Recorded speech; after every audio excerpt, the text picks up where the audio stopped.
नमस्कार साथियों, आज की इस वीडियो में हम बात करने वाले हैं एग्री जंक्शन योजना, जिसके तहत गवर्नमेंट आपको 3.5 लाख रुपए तक का ऋण उपलब्ध करा के आपका खुद का एग्री जंक्शन यानी वन स्टॉप शॉप के नाम से खाद बीज और कीटनाशक के लिए सेवा केंद्र वो खोलने का अवसर प्रदान कर रही है। साथियों, इस योजना के तहत अगर आप बीएससी एग्रीकल्चर से हैं या फिर इंटर एग्रीकल्चर से हैं तो इसमें अप्लाई कर सकते हैं।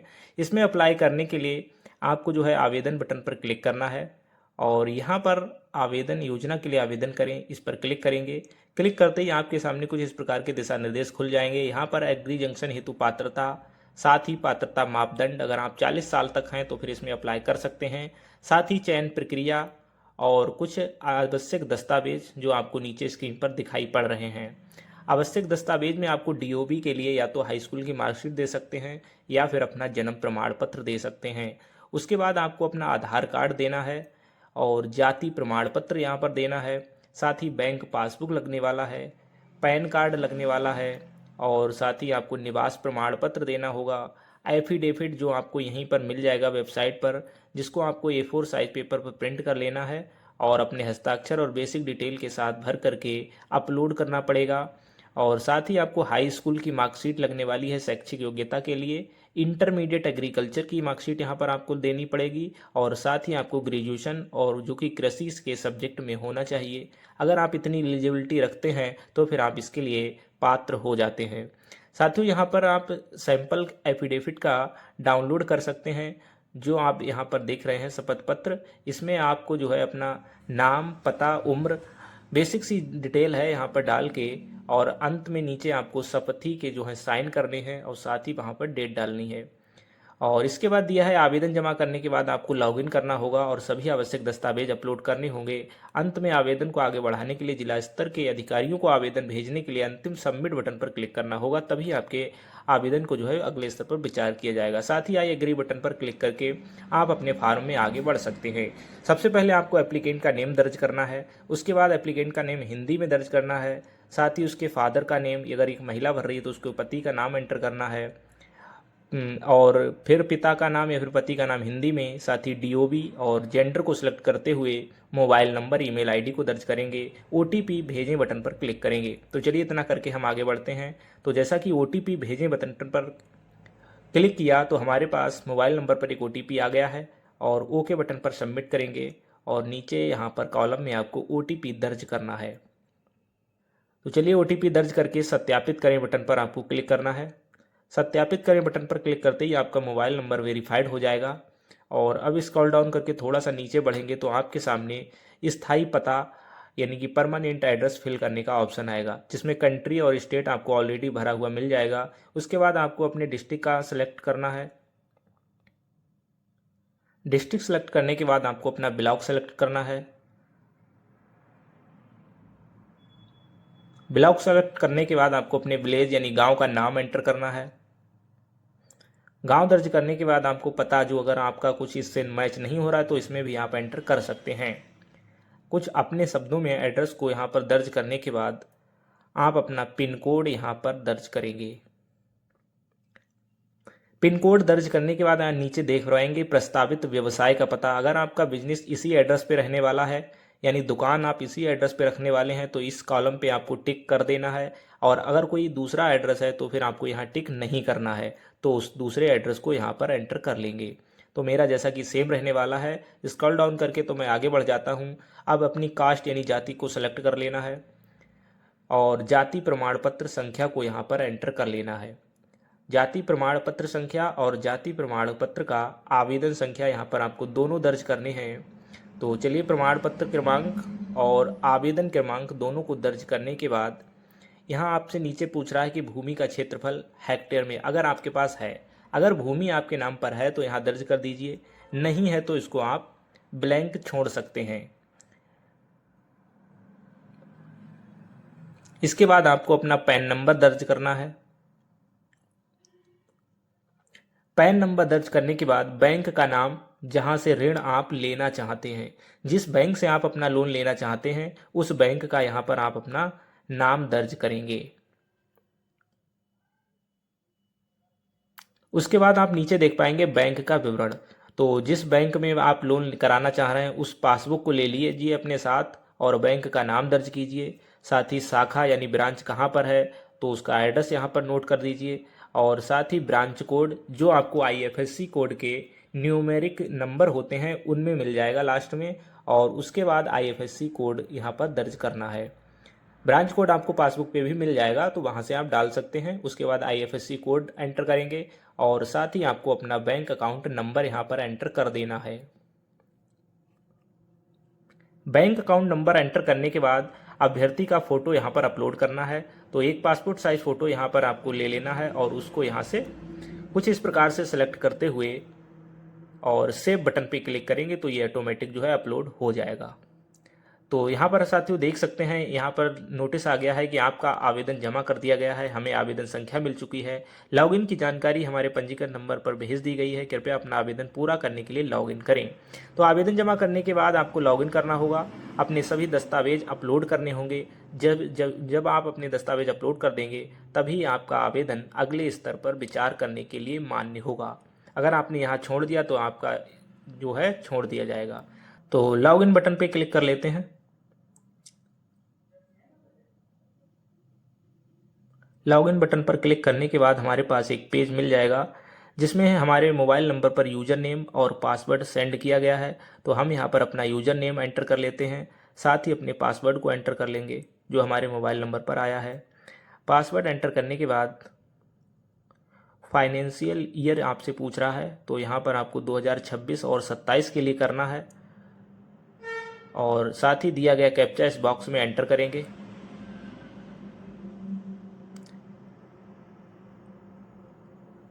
कैप्चा सेम टू सेम रहना चाहिए तभी साइन इन कर पाएंगे।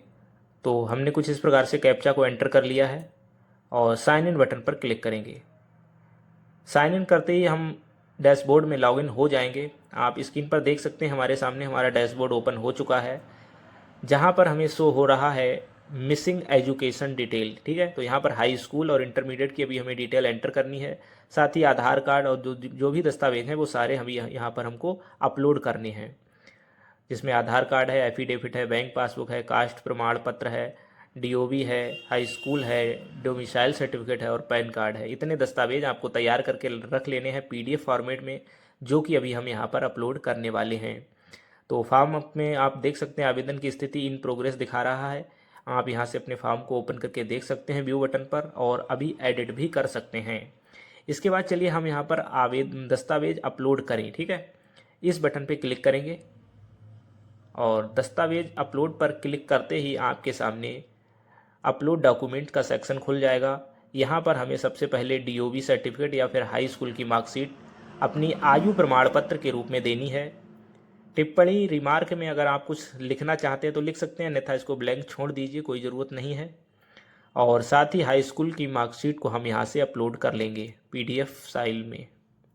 पीडीएफ फाइल में अपलोड करके सेव बटन पर क्लिक करेंगे और सेव करते ही हमारे हाई स्कूल की जो मार्कशीट है वो अपलोड हो जाएगी।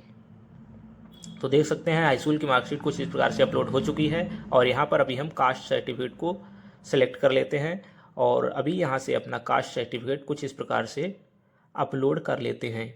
सारे दस्तावेज आपके पीडीएफ फाइल में होने चाहिए। साइज़ का यहाँ पर कुछ अभी बताया नहीं गया है, तो मैंने तो जो भी साइज़ का यहाँ पे बनाया था 1 MB के अंदर ही थे, सारे दस्तावेज अपलोड हो गए। तो कुछ इस प्रकार से मैं जल्दी जल्दी इन सभी दस्तावेजों को अपलोड कर लेता हूँ। जैसा कि आप देख रहे हैं डोमिसाइल को मैं अपलोड कर रहा हूँ। तो चलिए यहाँ से मैं डोमिसाइल सर्टिफिकेट यानी कि निवास प्रमाण पत्र को सिलेक्ट कर लेता हूँ और सेव बटन पर क्लिक करता हूँ। सेव करते ही हमारा डोमिसाइल अपलोड हो गया है। अभी देखिए यहाँ पर कॉलम कम होते चले जाएंगे। अब मैं आधार कार्ड को अपलोड कर रहा हूँ। आधार कार्ड को सिलेक्शन करेंगे यहाँ से अपनी पीडीएफ फाइल का। आधार कार्ड को अपलोड करने के लिए सेव बटन पर क्लिक करेंगे और अभी आप देख पाएंगे कि आधार कार्ड भी यहाँ से हट चुका है। और बैंक पासबुक को सिलेक्ट कर लेते हैं। अभी बैंक पासबुक को भी हम यहाँ से सिलेक्ट करेंगे और सेव बटन पर क्लिक करेंगे तो हमारा बैंक पासबुक भी अपलोड हो जाएगा। तो साथियों देख सकते हैं आप, इसी प्रकार से आपको फटाफट से अपने सभी दस्तावेजों को पीडीएफ फॉर्मेट में तैयार करके रख लेना है, जिससे कि आपका फॉर्म अप्लाई करते वक्त समय ज़्यादा ख़राब ना हो। अभी पैन कार्ड को अपलोड कर लेते हैं यहाँ से। तो कुछ इस प्रकार से हमने अपने पैन कार्ड को भी यहाँ से सिलेक्शन कर चुके हैं। पैन कार्ड को अपलोड करने के लिए सेव बटन पर क्लिक करेंगे। सेव करते ही हमारा पैन कार्ड अपलोड हो चुका है अभी बचा है लास्ट में एफिडेविट। तो चलिए एफिडेविट को हम यहाँ से हमने स्कैन करके रख लिया है अपने, फिल करके साइन करके, और एफिडेविट को भी हमने पीडीएफ फाइल में रखा हुआ है। तो चलिए पीडीएफ अभी हमारा इधर होगा, यहाँ से हम अपना जो है ये रहा हमारा एफिडेविट, इसको हमने सेलेक्ट किया और सेव बटन पर क्लिक किया। ये हमारा एफिडेविट भी अपलोड हो चुका है। तो साथियों कुछ इस प्रकार से आप देख पाएंगे कि हमने अभी अपने सभी दस्तावेजों को अपलोड कर दिया है और इस लिस्ट से सारे दस्तावेज हट चुके हैं।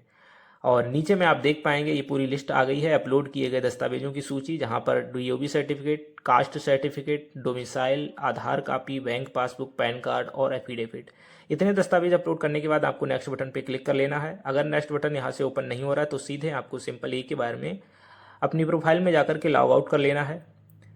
तो यहाँ पर आप लॉग आउट कर लेंगे तो दोबारा से आपको यहाँ पर सिंपली लॉग इन करना पड़ेगा, साइन इन करना पड़ेगा। तो चलिए लॉग आउट कर लिया हमने और यहाँ पर दोबारा से अपना यूज़र नेम और आईडी पासवर्ड डाल के सिंपली फाइनेंशियल ईयर को आप सेलेक्ट कर लेंगे यहाँ से 2026-27, और वही प्रोसेस जिसमें कैप्चा एंटर करेंगे और कैप्चा एंटर करने के बाद साइन इन बटन पर क्लिक कर लेंगे। कैप्चा सेम टू सेम रहना चाहिए, तभी आप एक बार में लॉग इन कर पाएंगे। तो चलिए मैंने कुछ इस प्रकार से कैप्चा को एंटर कर लिया है, साइन इन बटन पर क्लिक करूंगा। तो साइन इन बटन पर क्लिक करते ही हम फिर से अपने डैशबोर्ड में लॉगिन हो जाएंगे। जैसा कि आप देख पा रहे हैं हम यहाँ पर लॉगिन हो चुके हैं, जिसमें अभी हमें बता रहा है कि missing educational details high school और इंटरमीडिएट, यानी कि एजुकेशनल डिटेल को छोड़कर बाकी सारे दस्तावेज हमने अपलोड कर दिए हैं। और अभी हमारे पास दूसरा सेक्शन आ चुका है एजुकेशनल डिटेल्स का, जिसमें हम शैक्षिक विवरण जोड़े बटन पर क्लिक करेंगे। शैक्षिक विवरण जोड़े बटन पर क्लिक करते ही हमारे सामने परीक्षा, जिसमें हम हाई स्कूल, इंटरमीडिएट और ग्रेजुएशन से संबंधित अपने फाइल मार्कशीट को अपलोड करेंगे। तो सबसे पहले हम यहाँ पर हाई स्कूल की मार्कशीट को अपलोड करेंगे। वहाँ पर हमने डीओबी के लिए अपलोड किया था, यहाँ पर हम अपनी शैक्षिक योग्यता के रूप में हाई स्कूल की मार्कशीट को अपलोड कर लेते हैं। तो चलिए हाई स्कूल की मार्कशीट को हमने यहाँ पर सेलेक्ट कर लिया है। उसके साथ ही हाई स्कूल आपने कहाँ से किया है, कॉलेज का नाम एंटर करना है। तो चलिए यहाँ पर फटाफट से हम कॉलेज का नाम एंटर करने के बाद अपने बोर्ड या फिर विश्वविद्यालय को बताएंगे। तो हमारा तो यूपी बोर्ड है, यूपी बोर्ड को नीचे सेलेक्ट कर लेंगे। कुछ इस प्रकार से आप देख सकते हैं कॉलेज का नाम डाल दिया और बोर्ड में आपको डाल देना है यूपी बोर्ड। आपका जो जिस भी बोर्ड से हैं यहाँ पे डाल देंगे। उसके साथ ही आपको बताना है कि पासिंग ईयर, कौन से वर्ष आपने हाई स्कूल पास किया है। साथ ही अपने हाई स्कूल की मार्कशीट पे कितने प्रतिशत आप नंबर लाए हैं वो नंबर यहाँ पर दर्ज कर लेंगे। और चूज फाइल पे जाकर के वही मार्कशीट जो आपने अभी आयु प्रमाण पत्र के लिए दी थी पीडीएफ, वही पीडीएफ आपको यहाँ पर सिलेक्ट कर लेनी है और सिंपली मार्कशीट को सिलेक्ट करने के बाद सेव बटन पर क्लिक कर देना है। तो कुछ इस प्रकार से आप देख पाएंगे हाई स्कूल की मार्कशीट अपलोड हो चुकी है। अभी यहाँ पर इंटरमीडिएट की मार्कशीट को अपलोड करना है, जो एग्रीकल्चर से होनी चाहिए। तो इंटर आपने कौन से कॉलेज से किया है उस कॉलेज का नाम आपको यहाँ पर एंटर कर लेना है। तो आप देख पा रहे हैं मैंने अपने इंटर जहाँ से किया है उस कॉलेज का नाम यहाँ पर दर्ज कर लेता हूँ। उसके बाद बोर्ड या विश्वविद्यालय, तो बोर्ड यूपी बोर्ड रहेगा। यहाँ पर मैं अपने यूपी बोर्ड को एंटर कर लूँगा। जैसा आपकी मार्कशीट पे नाम हो वैसा ही सेम टू सेम यहाँ पर डालिए, जिससे कोई समस्या ना हो आगे। तो बोर्ड और विश्वविद्यालय यानी यूपी बोर्ड को सिलेक्ट कर लिया है। साथ ही यहाँ पर पासिंग ईयर बताना है कि इंटर कौन से वर्ष आपने क्लियर किया। उसके बाद अपनी प्रतिशत बतानी है कि एग्रीकल्चर से आप कितना प्रतिशत लाए हैं। और चूज फाइल पे क्लिक करने के बाद आपको इंटरमीडिएट की मार्कशीट जो कि पीडीएफ फॉर्मेट में रहेगी उस मार्कशीट को अपलोड करना है, सेव बटन पे क्लिक कर देना है। तो साथियों कुछ इस प्रकार से आप देख पाएंगे यहाँ पर कि हमारी इंटरमीडिएट की मार्कशीट भी अपलोड हो चुकी है। और अभी हमें लास्ट मार्कशीट जो कि ग्रेजुएशन की एग्रीकल्चर की मार्कशीट रहेगी वो यहाँ पर एंटर करनी है। तो ग्रेजुएशन आपने कौन से कॉलेज से किया है, कॉलेज का नाम एंटर करना है। कॉलेज का नाम एंटर करने के बाद सिंपली वही आपको बोर्ड या विश्वविद्यालय, तो हमारा जो विश्वविद्यालय है वो महात्मा रोहेलखंड ज्योतिबा फुले, ठीक है, महात्मा ज्योतिबा फुले रोहेलखंड विश्वविद्यालय बरेली, इसको एंटर कर लेंगे जहां से भी आपने ग्रेजुएशन किया है। पासिंग ईयर बताना है, कौन से ईयर आपने ग्रेजुएशन कंप्लीट किया है और उसके साथ ग्रेजुएशन में आपका कितना परसेंटेज आया है, तो प्रतिशत आपको नीचे एंटर कर देना है। उसके साथ ही आपको अपने ग्रेजुएशन की मार्कशीट को सिलेक्ट करना है जो पीडीएफ फाइल में रहेगा और इस ग्रेजुएशन की मार्कशीट को सिलेक्ट करने के बाद सेव बटन पर क्लिक कर देना है। तो कुछ इस प्रकार से आप देख पाएंगे कि हमारे शैक्षिक योग्यता के डॉक्यूमेंट्स जो हैं वो सभी अपलोड हो चुके हैं। यहाँ पर पोस्ट ग्रेजुएशन का ऑप्शन दे रहा है, ऑप्शनल है, अगर आप चाहें तो अपलोड कर सकते हैं, अन्यथा छोड़ सकते हैं। और अगर आपके पास कोई डिप्लोमा है एग्रीकल्चर से रिलेटेड तो फिर आप उस डिप्लोमा को यहाँ पर एंटर कर सकते हैं और अपलोड भी कर सकते हैं।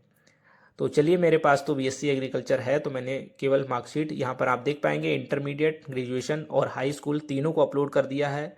और सिंपली नेक्स्ट बटन पे क्लिक करेंगे। अगर यहाँ से नेक्स्ट नहीं हो रहा है तो आपको अपने प्रोफाइल में दोबारा जा करके सिंपली वही पुराने तरीके से लॉग आउट करेंगे और दोबारा से साइन इन बटन पे क्लिक कर लेंगे। तो जल्दी से मैं कर लेता हूँ। यहाँ पर देख सकते हैं, दोबारा से फाइनेंशियल ईयर को सिलेक्ट कर लेना, कैप्चा को एंटर कर लेना और साइन इन बटन पर क्लिक कर देना। तो साइन इन बटन पर क्लिक करते ही आप सिंपली दोबारा से अपने डैशबोर्ड में लॉगिन हो जाएंगे। और यहाँ पर आप देख सकते हैं कि only submitted application will be considered for further processing. यहाँ पर आप देख सकते हैं कि जो रेड कलर से अभी ऑप्शन आ रहा था वो गायब हो चुका है। हमारे सारे दस्तावेज सफलतापूर्वक अपलोड हो चुके हैं। अभी लास्ट में एक ऑप्शन देखने को मिलेगा, लोन विवरण। अगर आपने पहले कोई लोन ले रखा है या इसी योजना के तहत अगर आपने पहले ऑनलाइन किया था तो यहाँ पर अपने वो डिटेल एंटर करनी है। तो यहाँ पर आपको अपने बैंक का नाम और किस योजना के लिए आपने लोन ले रखा है, अगर ऑलरेडी कोई आपने लोन ले रखा है तो उस लोन की डिटेल आपको यहाँ पर शेयर करनी है। तो जैसा कि आपका बैंक का नाम रहेगा वो शेयर करना है, किस योजना के लिए उस योजना का नाम यहाँ पर एंटर करना है, उसके साथ ही कितना लोन लिया था आपने तो वो लोन की राशि यहाँ पर एंटर करनी है, और अभी कितना चुका दिया, कितना बकाया बचा है वो नीचे आपको रिमेनिंग अमाउंट यानी बकाया धनराशि में एंटर करना है। तो अगर लिया है तो भी आपको इस कॉलम को फिल करना है, अन्यथा की स्थिति में आप इसको छोड़ सकते हैं। तो मैंने यहाँ पर आपको दिखाने के लिए सिंपल फिल कर दिया है और साथ ही सेव बटन पर क्लिक कर दिया है। सेव बटन पर क्लिक करते ही आप देख पाएंगे यहाँ पर लोन की राशि जो है वो ऐड हो चुकी है, लोन वाले अकाउंट की जो राशि है वो ऐड हो चुकी है। और अभी हमारे पास एक पॉपअप आ जाएगा, ये देखिए आप आ सकते हैं, लोन डिटेल एडिट सक्सेसफुली। अब हमें जो है यहाँ पर नेक्स्ट बटन पे क्लिक करना है। हम दोबारा से लॉग आउट कर लेते हैं। लॉग आउट करने के बाद वही पुराना सिंपल तरीका, दोबारा से आपको साइन इन कर लेना है फिर से। इससे क्या होगा, फटाफट हो जाएगा आपका फॉर्म अप्लाई।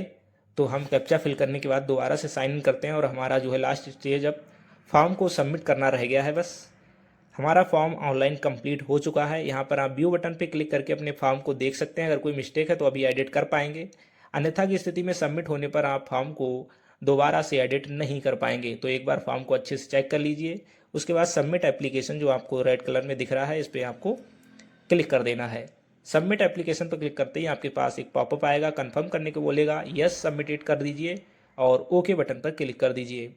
यहाँ पर आप देख सकते हैं हमारा फॉर्म फाइनली जो है लॉक हो चुका है, सबमिट हो चुका है और अब यहाँ पर आ गया है रिव्यूड एंड सबमिटेड। तो व्यू बटन पे क्लिक करके आप अपने आवेदन का विवरण देख सकते हैं। आवेदन का विवरण यहाँ पर आपको पूरा देखने को मिल जाएगा, जो भी आपने डाटा भरा है, और इसको आप प्रिंट करके भी रख सकते हैं। तो साथियों, देखा कुछ आपने, तो हम कैंसिल बटन पे क्लिक कर रहे हैं और हम पहुँच जा रहे हैं अपने डैशबोर्ड पे दोबारा से। तो ये रहा हमारा डैशबोर्ड और फॉर्म हमारा रिव्यूड और सबमिटेड की अवस्था में पहुंच चुका है। तो साथियों, देखा आपने, कुछ इस प्रकार से आप भी अपने फॉर्म को ऑनलाइन अप्लाई कर सकते हैं और अपने खुद के बिजनेस यानी कि एग्री शॉप, खाद बीज कीटनाशक के खुद के मालिक बन सकते हैं, जिसमें गवर्नमेंट आपकी पूरी मदद कर रही है। तो साथियों, कुछ इस प्रकार से आप भी अपने फॉर्म को अप्लाई कर सकते हैं और खुद के मालिक बन सकते हैं। वीडियो आपको हेल्पफुल लगा हो, वीडियो को लाइक करके चैनल को सब्सक्राइब कर लीजिएगा। अपने मित्रों के साथ शेयर करना ना भूलें। अगर आपका कोई डाउट है तो नीचे कमेंट करना भी ना भूलें। तो चलिए मिलते हैं ऐसे किसी नेक्स्ट वीडियो में, तब तक के लिए आपका बहुत बहुत धन्यवाद।